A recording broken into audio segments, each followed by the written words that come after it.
Good morning. Good to see everyone today. Last week we talked about from the beginning and how Jesus was God's plan since before let there be light. We talked about how Jesus is God's plan for today and He is God's plan for forever. And today we kind of look at the opposite end of that coin, being to the end. Because God has a history of being faithful to His people. And though great trials and difficulties may and will come, God will be faithful to those who follow Him till the very end. And there's two different ways you can take that statement, but both are true.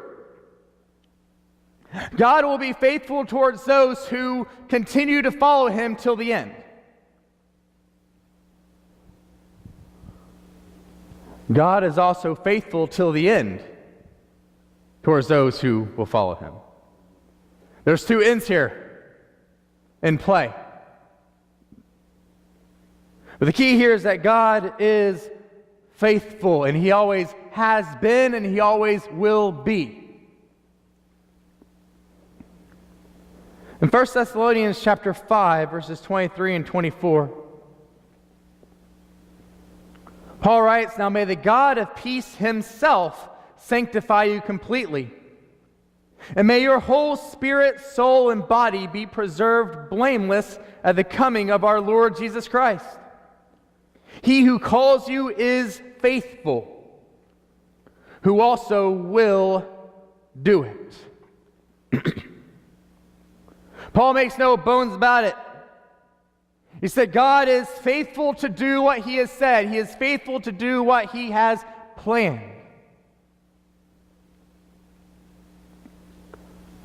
All we have to do is go back to the beginning, the very beginning of Genesis, to see how God is faithful. I'm assuming most of you here know the story of Adam and Eve, and how they chose not to follow God, but rather reject Him by eating that which they were told not to, thereby cutting off themselves from fellowship with God. And yet, even in that state, even in that fall, God continued to be faithful to them as He provides the clothing, the things that they need to survive in this new world.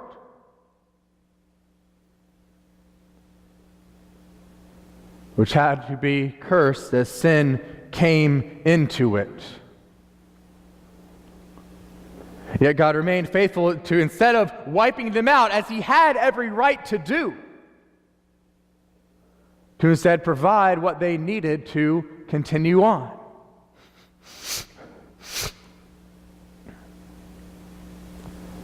As we get to Noah, we see a world in ruin. We said this in our Bible class up here today, but we read that every thought and every intent of the heart of men was only evil all the time. You think things are bad now. You think things are rough now. We're at a whole nother level in Noah's day.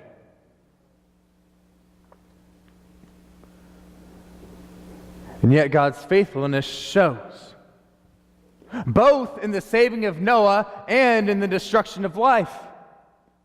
Because God's faithfulness cuts both ways, both in correction and punishment and in blessing. God is faithful to do what He has said He is going to do.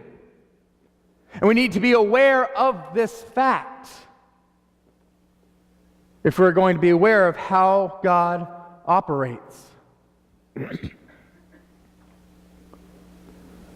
Because you know that while God destroyed the world, He destroyed the life on the planet, He also saved Noah. He also saved the animal creation that He had made. As we get into Abraham, who we know now, who we know today as the father of the faith, the friend of God. He didn't start out there. He's called out of Ur, out of a pagan nation. God says, leave your home, leave your family, go where I tell you to go. And so he has faith and he goes. He makes a lot of mistakes along the way. Not once, but twice, he says, oh, my wife is my sister, because he's scared someone's going to kill him.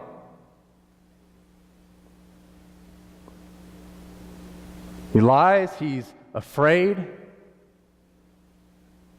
It seems like more than a couple times he kind of tries to take things into his own hands. But he grows. And in that growth, God continues to be faithful.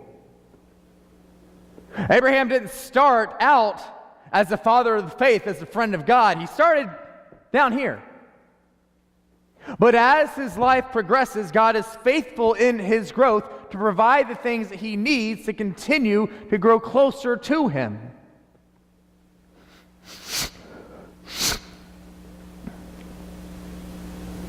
Until Abraham's descendants become the nation of Israel.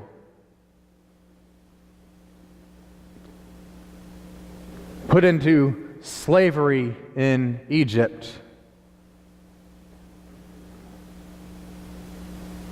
Under brutal conditions, under conditions so harsh that they cry out to God.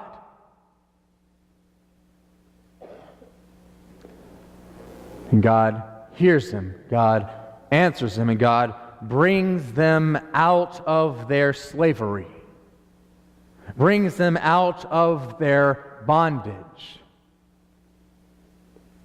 See, God didn't forget his people. God didn't forget his promise to Abraham to bless all the nations of the earth. He didn't forget his promises.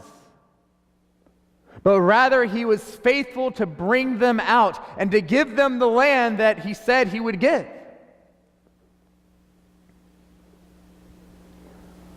Then as a nation, Israel turns away from God time and time again. But God remains faithful even to this rebellious people. But again, his faithfulness cuts both ways.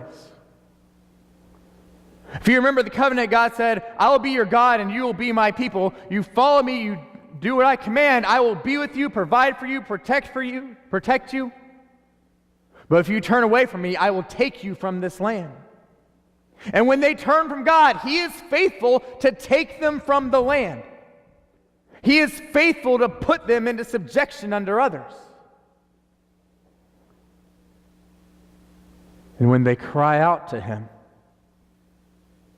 he is faithful to bring them back into the land, to provide the things that they need.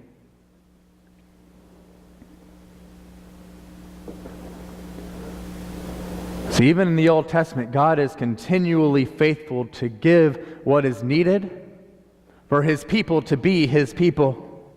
And sometimes that means correction and punishment. Other times that means blessings and good things. But as we get into the New Testament, Jesus comes onto the scene. God in human form, the Word became flesh.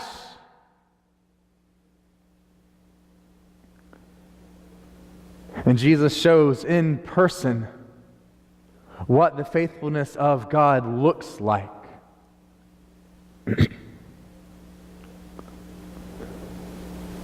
To the man lacking faith, Jesus is faithful.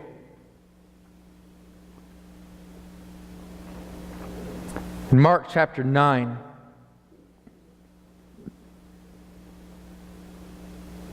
starting in verse 17,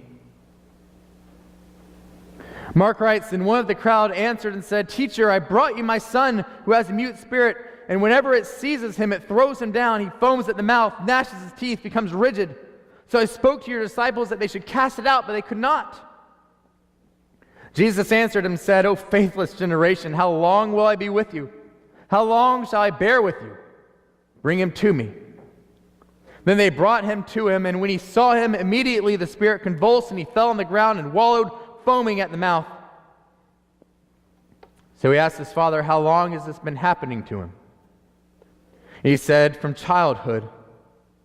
And often he has thrown him both into the fire and into the water to destroy him. But if you can do anything, have compassion on us and help us. Excuse me. Jesus said to him, if you can believe, all things are possible to him who believes. Immediately the father of the child cried out with tears, saying, Lord, I believe, help my unbelief.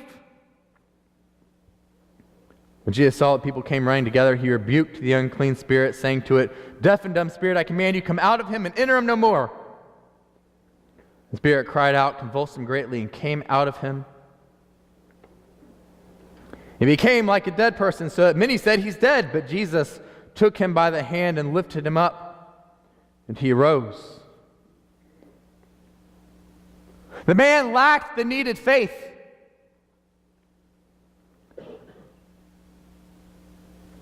But he was desperate to have it. So he says, I believe, help my unbelief. And Jesus doesn't say, oh, well, sorry, too bad. He doesn't say, tough luck, get better.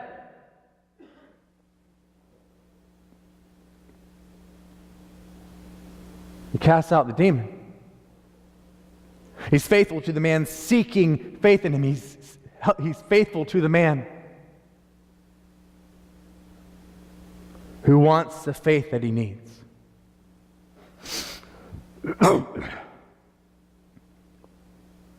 It's not too long till we encounter Peter again. And we see God's faithfulness to the sinner in Peter,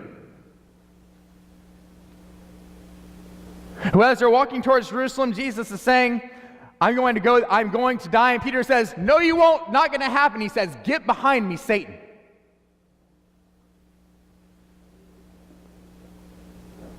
During an unjust nighttime trial,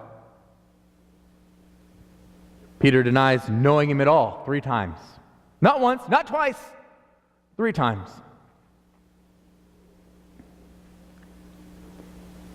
I'm fairly certain that Peter, having followed Jesus for so long, heard Jesus say, if you deny me before men, I will deny you before the Father.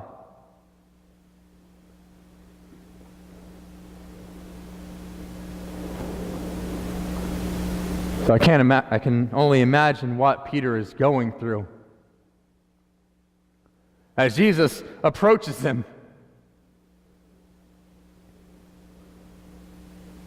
And yet when Jesus gets to him, he says, do you love me? Feed my sheep. Not once, not twice, but 3 times.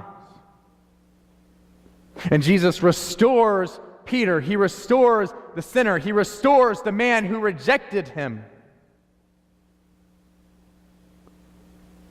He restores one of his closest friends who denied knowing him.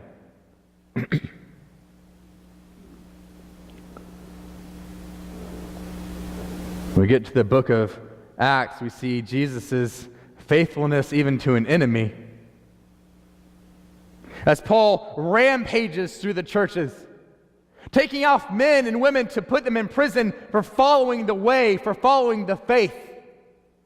He gets permission from the priests, from the leaders of the city, to go to other cities to do the same thing. Till Jesus stops him on the road.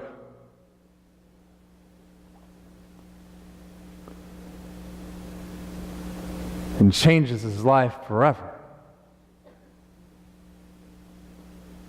But remember, this cuts both ways. Because while he makes Saul into Paul and turns him into an apostle who goes across the world spreading the news, spreading the gospel of Jesus,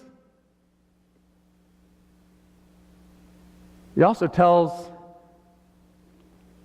Ananias that I will show him how much he must suffer for my name. And God is faithful to it. As Paul is stoned and beaten and shipwrecked and harassed and kicked out of towns and has his life threatened. But God is also faithful to make this man a paragon of the faith who establishes his church across the known world. You see how God is faithful to that church. As it starts in Jerusalem on the day of Pentecost and as it spreads from there. We see how God is faithful. How He provides for their faith. How He provides for their strength in Him by the power of His Spirit. By the oneness of their fellowship. By the oneness of the body. We see how they worship God. How they have fellowship with God. Despite all the forces arrayed against Him.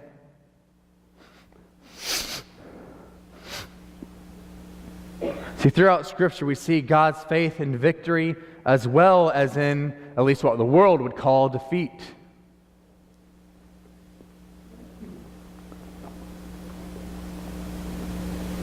A passage you've heard many times, you'll probably hear many times more as long as I'm here. Hebrews 11, verse 30.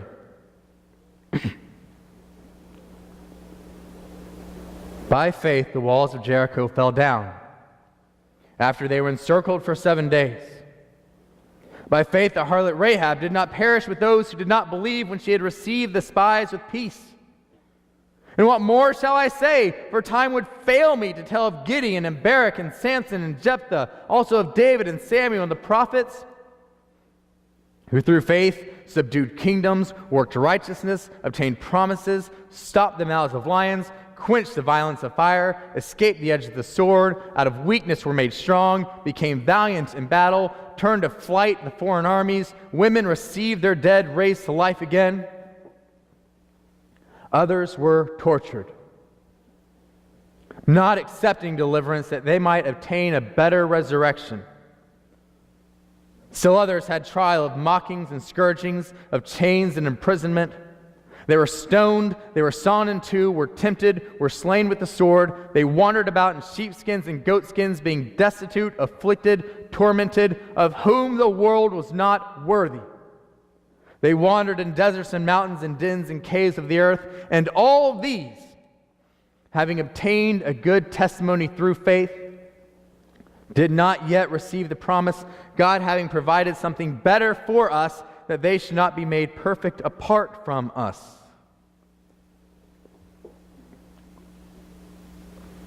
I read these verses several times talking about the strength, the power of the faith and of the faithful.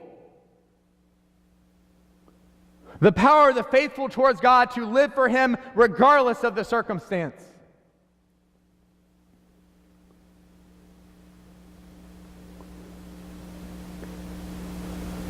It was only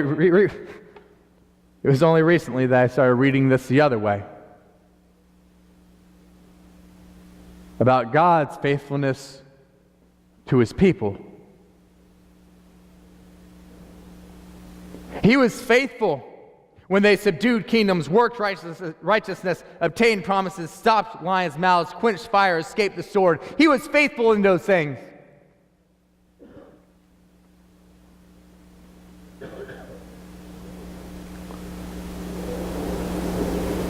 He was also faithful in torture, in trial, in mocking, in scourging, in chains, in imprisonment, in stoning, in sawing in two, in temptation, in slaying with the sword. He was faithful as they wandered in dens and caves and sheepskins and goatskins.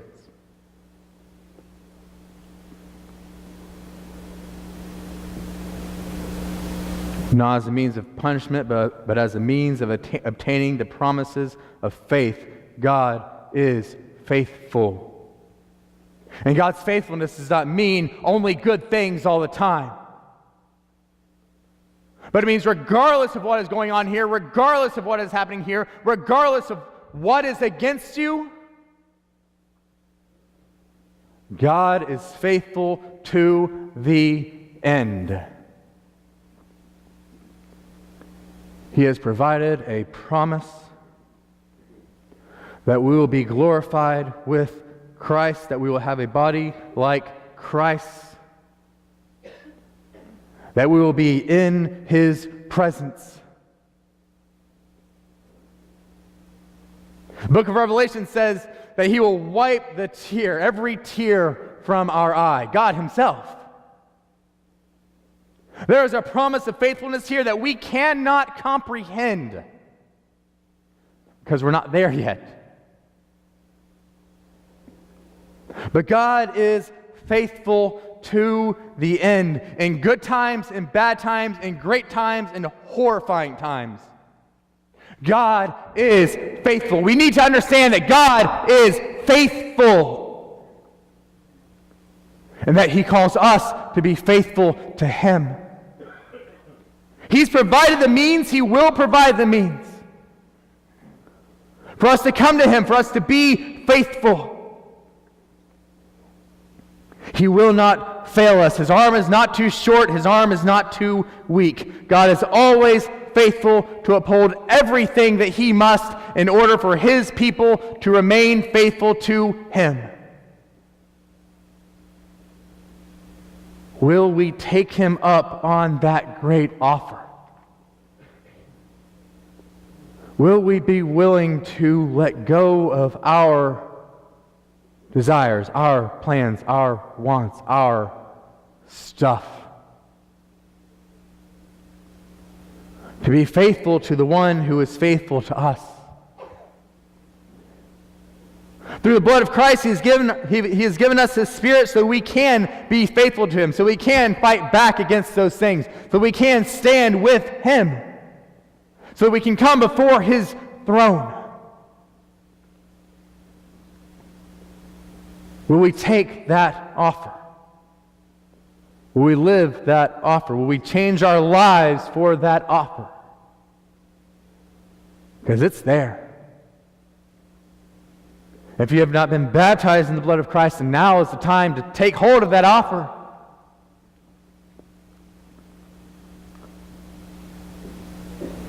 And if you are a Christian who has not been living the life of faith, then it's time to return, to confess and repent and come before Him to change. He makes the offer and He gives us the choice. Which will we choose? Because the time to choose is now. While we stand, while we sing.